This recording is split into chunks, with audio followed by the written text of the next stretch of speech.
Hi guys, welcome back to my channel. So I'm actually really excited for today's video because today's video is going to be the first video in my new segment that I'm doing. This new segment is going to be called Self-Help Sundays. Basically every Sunday I'm going to be uploading a self-help video where I talk about anything self-help related that is on my mind, that I have personally experienced or just learned on my own that I really wanted to share with you guys. I went to Starbucks, of course, and got a little drink, so we are ready. Also, if you guys have any topics that are self-help related or that you guys just want to hear me talk about, please let me know. I would love to do a video on it. Today's topic is going to be about how you are stopping your own growth. Yeah, let's talk about it. Before we start talking about these things, I do just want to throw a little disclaimer out there. I'm not a therapist. I'm not anything mental health. I don't have like any degrees or certifications. This is literally just me talking about my own experiences with these things and things that are on my mind that I would like to share with the people that want to hear it. This year has really just been a very big self-growth journey for me. This is probably one of like the worst years that I've had mentally, especially towards the beginning of the year. So I really took this year to work and better myself. I had good experiences, I had bad experiences. I've just realized that there were some things that I was doing to my own self to inhibit my own growth. Growth and your healing journey, or whatever you want to call it, is very subjective. So it's so different from person to person. And the things that I say, take it with a grain of salt, but these are just things that I have noticed about myself, and that once I stopped or started doing these things, helped me, and it brought so many positive changes to my life and to my mindset. Because at the end of the day, it's all a mindset. How you train yourself to think and do things that will really impact your life for the better. If you guys are curious as to how you might be stopping your own growth, let's talk about it. You are not appreciating where you are in life right now. I know you guys are thinking like, yes, I do appreciate my life. I appreciate my family, the house I live in, the job I have. I am very appreciative of what I have going on in my life right now. That's not exactly what we mean when we say this. I will kind of paint a perspective for you guys based off of my experience. Basically, once I went back to school, I had kind of made it up in my mind that I was going to move to a bigger city as soon as I graduated college. And that was essentially what I was working towards. I was going to move out, get my luxury apartment, live in a nice new city. That was my focus for so long that I feel like I wasn't living in the present moment. I feel like we just do this without even knowing that we're doing it. We get so wrapped up in the grind that I gotta work harder so that way I can get a better life for myself, that we completely neglect all the things that are around us. I almost kind of felt like because I had plans to move to another area, meet new people, kind of get away from where I am, because I thought it was going to help me mentally, I was almost kind of isolating myself in a way because I didn't want to meet new people. I wasn't putting myself out there. I wasn't seeing these new places. I wasn't willing to find things around here that would help me. I wasn't willing to do that because I was so busy on focusing on my future. And then when I got to that point in my future, then I would try to do all those things. That is so isolating to do to yourself and so mentally not helpful. It makes you feel worse. I have lived and grew up in this city my whole life, and I just recently started really getting out there, discovering new things, making conversations with people that are around me. It's really the little things. You get so wrapped up in building a future life for yourself that you don't even realize that you have a life right now that you can make so much better than it is. Just based off of trying. Learn to build a life with what you already have right now. We all need to escape from the tunnel vision where all you can see is the grind, the hard work, the future. Don't wait for those things to be happy. Don't wait for those things to get yourself together mentally. Don't wait for those things to start making the changes now. You can do so much with what you have right now while you are working for those future things. There's so much to live and enjoy right now, if you're willing to see it and if you're willing to actually put in the effort to do it. You are not being true to yourself.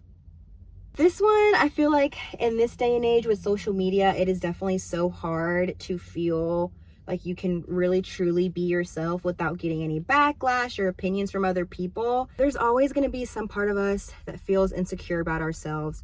We just need to remember to be confident in who you are. Be confident in your positives and your negatives. Self-awareness is one of the most important qualities that you can get, that you can obtain. Knowing that there are good things about yourself, this is what I bring to the table, but also knowing these are my negatives and these are my flaws, and I know that I have to work on that. Being self-aware of both of those things is amazing. It will allow you to be secure with the wrong people leaving. People will try to tell you who you are every day, but if you are self-aware and you know these things about yourself, they might as well be talking to a damn brick wall because you're not even listening, okay? Be confident in yourself. Those things that you think are weird about yourself or that are so different, unlike everybody else, are the things that are unique, right? People are going to stay. The wrong people are going to leave. Let them. You are not establishing healthy boundaries, or you are trying to establish healthy boundaries, but you're folding on them. This one for me was a big one when it came to men, dating, relationships, sex. I really needed to put boundaries on myself because it was really mentally draining. Dating and dealing with men became very mentally draining because of the men that I was dealing with. Me personally, I like to talk and date with the intention of getting to know them and with the intentions of a relationship. For me, casual sex is something that just does not make me feel good. It doesn't fuel me. I'm not about that. I found that more mentally draining than I found that fun. So I had to establish some boundaries. Establishing boundaries is going to become very hard, especially when it comes to your loved ones, people that have already seen you and loved you pre-growth journey. Like I just said, the right ones are going to stay and the wrong ones are going to leave. You are doing these things to better yourself. If you want better, you need to be better. It starts with boundaries. It starts with this. I no longer put myself in situations that I don't want to be in. I no longer put myself or deal with men that are mentally draining. Energy is real. I can feel energy. I know whether or not you have good intentions. It's just a matter of self-discipline and following through with walking away from those bad intentions and those bad vibes and the things that are not going to better you. But you have to be self-aware and you have to know what triggers you. You have to know those red flags. You have to be self-aware and you have to know these certain things about you to establish certain boundaries and to follow through with that. So it all kind of goes hand in hand. Number 4, you're a people pleaser. Saying no is hard for you. I feel like when you grow up a people pleaser, it usually starts with pleasing your parents and wanting to always be seen and acknowledged. I'm just going to say this and I'm just going to leave it at that. People pleasing brings other people peace, but what is it doing for you? I feel like people pleasing is more draining to you than anything else. Is it really bringing you peace to say yes to everything, to always make everybody else happy? Is it making you happy though? Learn to put yourself first, okay? Always. I think the main overall umbrella theme is that do what is best for you and everything else is going to follow through behind that. I promise. Number 5 and the last one, you don't have any passions or hobbies. For the longest time, I would probably say like for the past year, couple years, especially while I was in school, people would ask me like, what are my passions? What are my hobbies? What do I like to do for fun? And I could not give them an answer. I was such in grind mode all the time working for that better life that I let myself not have any passions or any hobbies at all. How did I expect my mental health to thrive when I'm not doing anything that I look forward to? You need to have something that you look forward to doing every single day, whether that's the beginning of your day or at the end of the day. You have to find something. It's just a matter of too shy, too scared, or not busy, or too busy enough to do it. Or if you just don't know yet what your passions or your hobbies are. Both are fixable. If you're too shy, you're too scared, too busy, make time for those things. If you're too shy or you're too scared, we need to work on the other things. and we need to become secure in ourselves and not worry about what other people think. And if you don't have any passions or any hobbies that you think you like yet, then we need to be willing to put ourselves out there to find those things in the area and the life that we are already in this moment. It's all connected.